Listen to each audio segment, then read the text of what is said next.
আনিসা, তালোড়া আলতাফ আলী উচ্চ বিদ্যালয়ের ১০ম শ্রেণীর একজন শিক্ষার্থী। আজকে বিজ্ঞান মেলায় আমরা 4টা প্রজেক্ট নিয়ে এসেছি।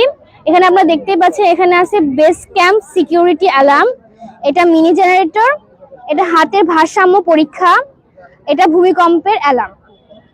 বেস ক্যাম্প সিকিউরিটি অ্যালার্মের কাজটা হলো, যখন শত্রুপক্ষ আমাদের মিত্রপক্ষদের যুদ্ধ যখন আসবে, তখন যদি দেখাই দাও, এখানে যখন আসবে যদি পা লাগলে এটা সরে যাবে, তখন এটা কাজ করবে।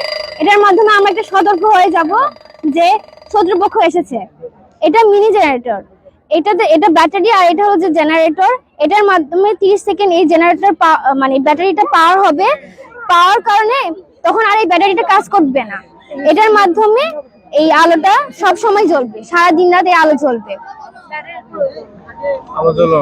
আলো আমরা 30 সেকেন্ড ধরে রাখতে হবে। দেখাও, এই যে এই সুইচটাও কিন্তু অফ করে দিছি আমরা, এটার মাধ্যমে কিন্তু জ্বলতেছে, ব্যাটারি তখন আর কাজ করতে হবে না। এটা হাতের ভারসাম্য পরীক্ষা। আমাদের মনোযোগ কিন্তু বেশিরভাগ সময় ডাইভার্ট হয়ে যায়, তো আমরা যদি এটা এরকম মনোযোগ দিয়ে ধরে রেখে এটা কাজ করি, এটা যখন এটার সাথে ঠেকবে তখন এটা আলো জ্বলবে, আর যদি না ঠেকে তাহলে এই যে এরকম করে যাচ্ছে।